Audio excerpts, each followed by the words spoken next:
Assalamu alaikum wa rahmatullahi ta'ala wa barakatuh, mes frères et sœurs.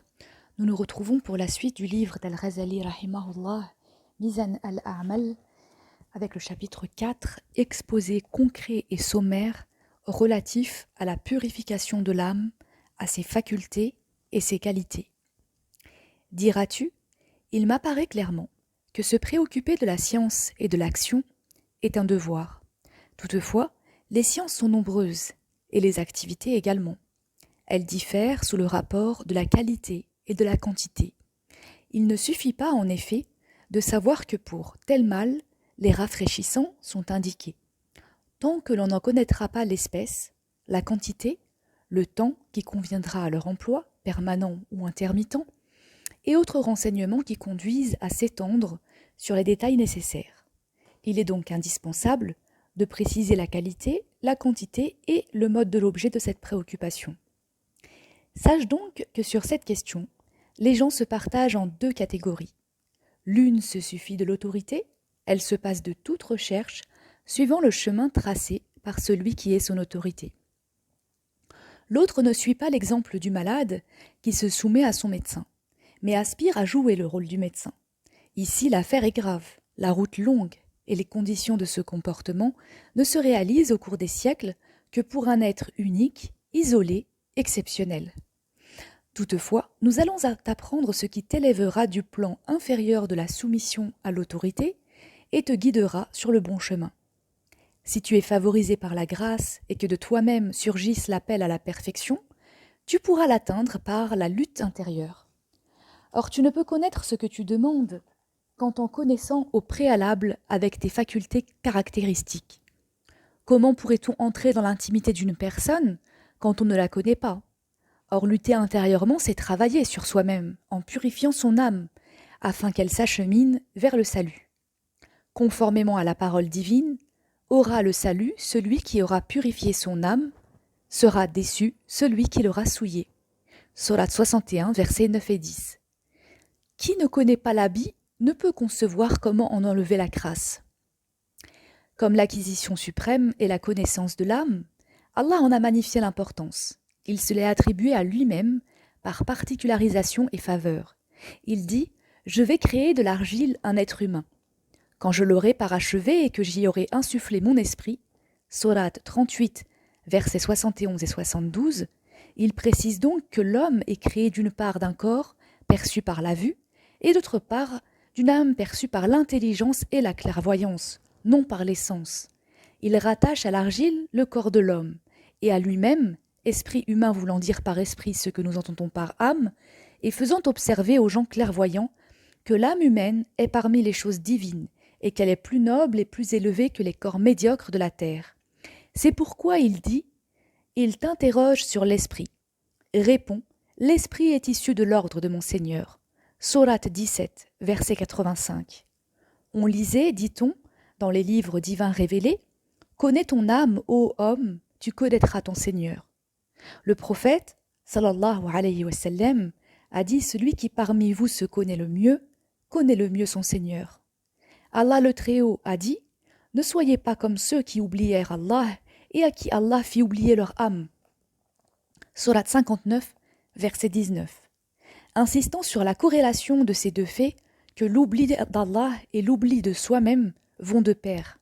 C'est pourquoi de même Allah dit « Nous leur montrerons nos signes dans les diverses régions de la terre et en eux-mêmes » dans la Sourate 61, verset 53. Allah dit encore « Et en vous-même, est-ce que vous ne voyez rien » Sourate 51, verset 21. L'objet que vise sa pensée ne saurait être l'apparence corporelle, car elle est aussi visible aux bêtes qu'aux hommes. Bref, qui s'ignore soi-même ignore a fortiori les autres. Par effet de la miséricorde divine envers les hommes, Allah a concentré dans l'homme, malgré sa petitesse, des mystères qui, de par leur caractère, sont quasi la réplique des mystères de tout l'univers. À telle enseigne qu'on dirait que la personne humaine est un raccourci de l'univers, puisqu'en méditant sur lui, l'homme parvient à la connaissance d'Allah. Diras-tu, fais-moi au sujet de l'âme un court exposé, qui amorcera le détail dans le cas où tu ne pourrais épuiser la question de peur de t'étendre. Sache donc que l'âme animale, en général, possède deux facultés, l'une motrice et l'autre perceptive. La motrice est de deux sortes. La première est incitatrice et la seconde locomotrice. Cette dernière est la force qui se diffuse dans les nerfs et les muscles. Elle a pour objet de tendre les muscles. Elle contracte vers le point de départ les tendons et les ligaments touchant les nerfs, ou les relâche, de sorte que les nerfs et les ligaments vont vers le sens opposé du point de départ.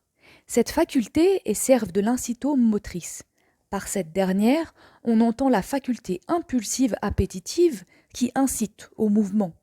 Dès qu'intervient dans l'imagination l'image d'une chose désirable ou aversive, l'incitatrice pousse la faculté locomotrice à la mobilité. L'incitomotrice comprend deux sous-facultés. L'une s'appelle concupiscible, elle pousse à une motilité qui porte le sujet, dans un but hédonistique, au devant des choses qu'il croit nécessaires ou utiles. La seconde s'appelle irascible, elle détermine chez le sujet, par besoin de dominer une motilité repoussant l'objet qu'il croit nocif ou corrupteur. La faculté perceptive se divise en facultés externes et facultés internes. L'externe comprend les cinq sens. Nous ne nous occuperons pas de les définir, bien que la connaissance de leur essence exigeait qu'on s'étendît sur elles, car notre but est de faire un exposé sommaire. L'interne comprend 5 facultés. 1. L'imaginative, dans laquelle réside l'image des choses sensibles après leur disparition. Aussi, l'image du visible reste dans l'imagination après la fermeture de l'œil. Cette faculté donc, où s'imprime l'image du visible, s'appelle imaginative. Elle s'appelle également sens commun, car la trace de toute perception des 5 sens y demeure. 2. La fixative des images. Car ce par quoi une personne fixe l'image d'une chose est différent de ce par quoi elle la reçoit. La cire fixe l'empreinte par la siccité. Elle la reçoit par sa malléabilité. L'eau reçoit l'image sans la fixer. Ces deux facultés, c'est-à-dire celle qui reçoit les perceptions des 5 sens et celle qui les fixe, sont dans la première cavité de la partie antérieure du cerveau qui leur sert de localisation. Cette faculté se trouve aliénée quand un mal vient s'y attaquer. C'est à la science médicale que l'on doit cette notion. 3. La faculté estimative. Elle se trouve établie dans l'extrémité de la cavité médiale du cerveau. Elle perçoit des notions qui ne sont pas afférentes aux sensations élémentaires, telle chez la brebis, la faculté qui juge que le loup est à fuir et que le petit est objet de la tendresse. 4. La fixative de ces notions imperceptibles au sens. Comme la deuxième était la fixative des images, celle-ci est la fixative notionnelle. On l'appelle mémoire et elle se loge dans la cavité postérieure du cerveau. Reste la cavité médiale, c'est la demeure de la 5e qui est la faculté cogitative. Elle a sa place entre le dépôt des images et celui des notions, et a pour fonction de synthétiser certains éléments existant dans l'imagination ou de les analyser selon un choix. On a l'habitude de citer cette faculté parmi les facultés perceptives. Il serait cependant préférable qu'on en fît mention parmi les facultés motrices, car pour elle, percevoir une chose ne consiste qu'en une espèce de mouvement. L'analyse d'un composé ou la synthèse d'un décomposé, tous deux éléments déjà donnés dans l'imagination, qui est égale au réceptacle des images. En aucun cas, elle ne peut poser rien de nouveau, rien qui ne soit déjà donné dans ce dernier. C'est uniquement par analyse et synthèse qu'elle procède. Les facultés que nous venons de mentionner sont communes aux animaux et à l'homme, sauf la cogitative. Il existe en effet chez les bêtes une faculté qui s'en rapproche et qu'on appelle proto-imaginative. Mais sa puissance n'atteint pas celle de la cogitative chez l'homme. Quant à l'âme humaine, considérée sous le rapport de ce qui est propre à son humanité, ses facultés se divisent en 1. La faculté spéculative, 2. La faculté active. On peut quelquefois donner à chacune de ces deux facultés le nom d'intelligence. Mais cette dénomination n'est que par hétérotropie, étant donné que l'active est appelée intelligence du fait qu'elle sert la spéculative et qu'elle exécute ce que cette dernière décrète. Mais, à proprement parler, elle est une faculté, une propriété de l'âme, propriété qui est le principe de locomotion du corps humain pour l'exécution des actes déterminés et particuliers, élaborés par la pensée et par la réflexion, selon les exigences de la faculté de la connaissance spéculative qui va être mentionnée. Exception faite de cette faculté active, il faut que tout le reste des facultés du corps soit subjugué et dompté, mais sans que celles-là en pâtissent. Celles-ci se reposent toutes et se meuvent selon l'ordre et l'instruction de la faculté cogitative. Si donc cette dernière se trouvait asservie, des attitudes de soumission aux passions s'y produiraient, lesquelles attitudes s'appellent les mauvais caractères. Tandis que si elle se trouvait dominante, elle acquérait une attitude de suprématie qu'on appelle vertu et bon caractère. Il est normal d'appliquer le substantif caractère aussi bien à la soumission et à l'éducation, auxquelles se prêtent les passions et les facultés, qu'à l'autorité et au disciplinement qui caractérisent la faculté active. En un mot, il n'y a rien d'étrange à poser un caractère 1 et à l'envisager sous deux rapports étant donné que l'attitude domination dans cette dernière et l'attitude soumission dans les premières sont indéfectiblement liées. C'est cette considération qu'on fait jouer quand on parle du bon caractère. Bref, l'âme est trop peu accessible pour l'atteindre par les 5 sens. Au contraire, l'intellect le saisit. Ou bien elle est déductible de ses traces et de ses actes. Elle a deux rapports, l'un avec le domaine qui lui est inférieur et l'autre avec le domaine supérieur. À chacun de ces deux domaines correspond une faculté grâce à laquelle s'organise le rapport entre l'âme et ce domaine. Or, la faculté active est bien la faculté de l'âme correspondant à son domaine inférieur, à savoir le domaine du corps, de son gouvernement et de son économie. Quant à la faculté de la connaissance spéculative, dont nous allons traiter, elle est celle que l'âme possède en relation avec le domaine supérieur pour qu'elle en subisse l'action et en profite. J'ai nommé le domaine des anges chargés des âmes humaines aux fins de faire jaillir sur elles les connaissances, car c'est à partir d'Allah le Très-Haut et par un intermédiaire que les connaissances se produisent dans les âmes. Allah le Très-Haut a dit « Il n'est point donné à l'homme qu'Allah lui parle, si ce n'est par révélation ou de derrière un voile, ou par l'envoi d'un messager. » Sourate 62, versets 50 et 51. Tout se passe donc comme si notre âme avait deux faces. L'une tournée vers le corps, celle-ci doit exercer l'emprise, ne pas subir les inclinations adventices du corps et ses désirs, ni en pâtir. Et l'autre face tournée vers le domaine noble supérieur, elle doit recevoir en permanence ce qui s'y trouve et y puiser l'impression. Car ce domaine est la source originelle de la félicité de l'âme. La faculté de la connaissance spéculative est celle qui a pour fonction de recevoir les notions générales, dépourvues des accidents qui les rendent concrètes et particulières.